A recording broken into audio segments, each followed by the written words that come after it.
You walked into a room today, and within 1/10 of a second, every person there had already decided 3 things about you. Whether you're trustworthy, whether you're competent, and whether they want you near them. And here's the part that should bother you. You didn't get a vote. That judgment happened before you opened your mouth, before you said a single intelligent thing. Your face did the talking, and your face may have been lying for you your entire life. The good news? Once you understand the code running underneath all of this, you stop being a victim of it. You start writing it. Because being magnetic, that thing we lazily call charisma, is not a personality you're born with. It's a set of behaviors, and every single one of them has been measured, tested, and confirmed in a lab. In the next 10 minutes, I'm gonna hand you 4 of them. You'll learn why being a little bit broken makes people trust you more than being perfect ever could. You'll learn the invisible physical mirror that makes a stranger feel like they've known you for years, and how to use it without being a creep. And near the end, I'm gonna give you a 3-second trick, a way to walk into a party, watch 1 round of laughter, and instantly know who actually holds the power in that room. Who's in love with who? Who's faking it? And then I have to show you the dark side of all of this, because the same 4 tools I'm about to give you are the exact tools used to build cults. Stay for that part. This isn't theory I made up. The 100-millisecond judgment I just described comes from a Princeton study by Willis and Todorov, where people formed identical impressions of a face in 1/10 of a second as they did with unlimited time. Decades of psychology back every claim in this video. So let's start pulling the code apart. In 1966, a psychologist named Elliot Aronson ran an experiment that made absolutely no sense at first. He had people listen to recordings of a contestant answering tough quiz questions. One version, the contestant was brilliant, nailed almost everything, clearly impressive. In another version, that same brilliant contestant, at the very end, clumsily spills a cup of coffee all over himself and mutters, "Oh no, I've ruined my new suit." Now, logically, the coffee spiller should be less appealing. He looked like an idiot. But he was rated more likable, significantly more. This is the Pratfall Effect. When a person we already see as competent makes a small human blunder, our affection for them goes up, not down. The flaw didn't lower him. It made him reachable. Perfection creates distance. A little mess creates connection. So here's your tool. Stop hiding your small flaws. The next time you fumble a word, or you're 3 minutes late, or you blank on someone's name, don't over-apologize and shrink. Acknowledge it lightly, smile, move on. Sorry, my brain's running on 3 hours of sleep and pure caffeine. That tiny admission makes you safe to be around. But there's a catch. The Pratfall Effect only works if people already believe you're competent. So how do you build that sense of trust fast, in seconds, without saying anything at all? That's where your body starts doing something you're not even aware of.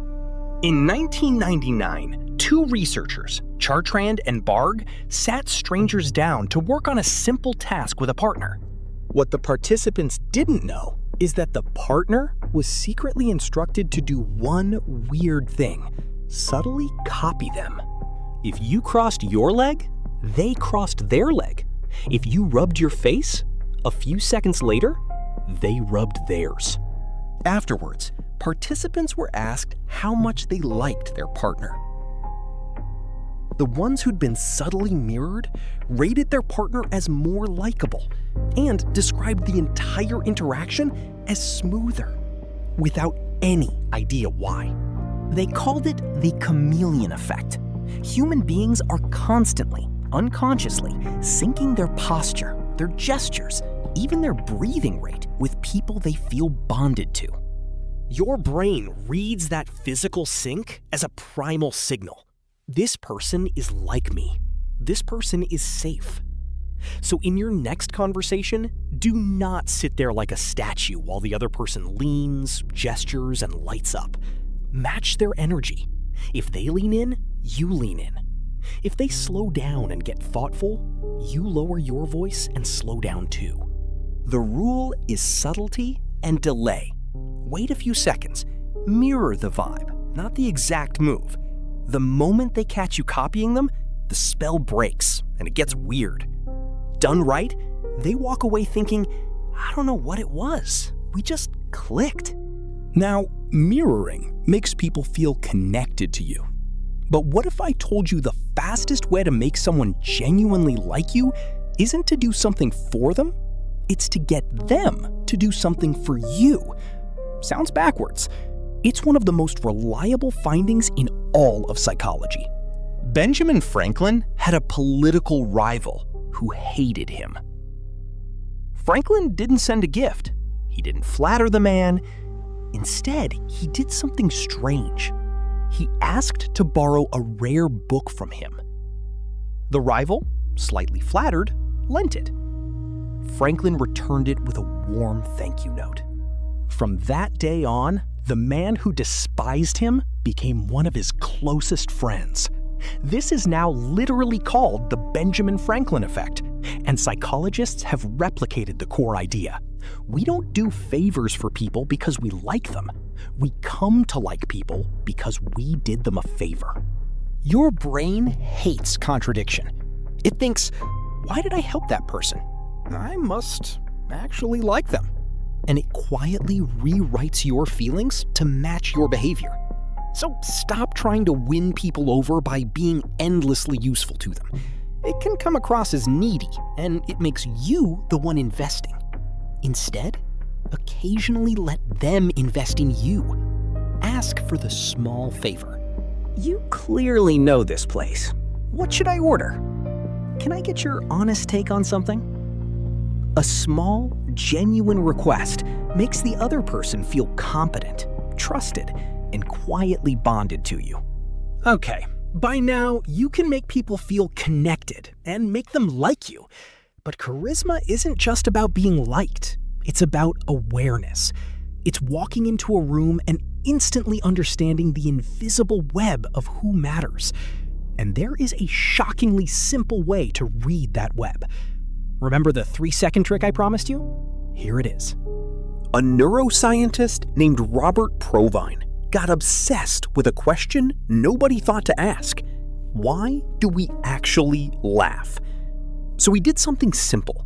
He went out into malls, parties, and sidewalks and eavesdropped on over 1,000 real bursts of laughter. What he found broke the myth. Most laughter has almost nothing to do with jokes. The overwhelming majority follows totally bland statements like, I'll see you later, or are you sure? Laughter, it turns out, isn't a response to comedy. It's a social signal, a bonding sound we make to say, I'm with you, we're connected.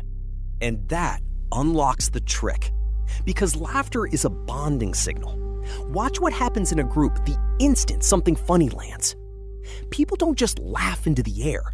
In that half second, their eyes flick, instinctively, involuntarily, to the one person whose approval they care about most.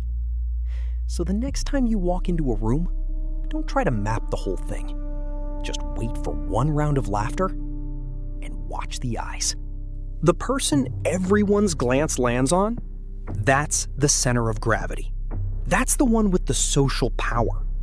Follow the laughter, and the entire hidden hierarchy of the room lights up in 3 seconds. Now, you don't walk in blind. You walk in able to read the map before you say a word. So you know exactly who to connect with and how. Which is exactly where I have to stop being your cheerleader and become your warning label. Because everything I just gave you, the flaws, the mirroring, the favors, the room reading, has a shadow. And the people who've mastered that shadow are not the people you want to become. Here's the uncomfortable truth nobody making how to be charming videos wants to tell you. The line between charisma and manipulation is not the technique. It's identical, the exact same tools. The only thing that separates the two is intent. Think about everything you just learned, but pointed at you by someone who wants to control you. The mirroring? Cult recruiters and con artists are masters of it. They match your posture, your beliefs, your wounds so flawlessly that within an hour, you feel like you finally met the one person who truly gets you. That feeling isn't fate. It's a technique being run on you. The favor effect? It's the foundation of love bombing. They overwhelm you with closeness and let you invest in them emotionally, fast, until your own brain has rewritten your feelings into devotion you never rationally chose. The room reading? A predator walks into the same party you do and reads the same map, but they're not looking for the most powerful person. They're scanning for the one standing slightly outside the circle, the one no one's eyes flick toward, the loneliest person in the room, because that's the easiest one to pull away. This is exactly how cult leaders, abusers, and high-control manipulators operate. Not with magic, with psychology. The same psychology I just handed you. So here's the deal I'm making with you. These tools are a lockpick. A lockpick in a locksmith's hands opens doors for people who are stuck. The same lockpick in a burglar's hands robs them blind. The skill is neutral. You are not. Use these to make people feel seen, safe, and valued. Never small, never trapped. That single rule is the entire difference between a magnetic person and a monster. If you forget everything else in this video, do one thing tomorrow. In your very next conversation, give the other person your complete, undivided attention. Phone away, eyes up, fully there. And let yourself react to them. Mirror their energy, laugh at their bad jokes, ask them for one small piece of advice. Don't try to be impressive. Try to make them feel like the most interesting person in the room. That's the secret the manipulators never understood. Real magnetism was never about making people impressed with you. It's about making them feel magnificent around you. Do that consistently, and you don't act charismatic. You become it. But knowing how to charm a room is only half the armor you need. Because now that you can see these tools, you're going to start noticing them being used on you. The friend who mirrors a little too perfectly. The new partner moving a little too fast. So the next thing you need is defense. The field guide to spotting dark persuasion the instant someone runs it on you. I broke the entire playbook down right here. Watch this one next, before someone uses it on you first.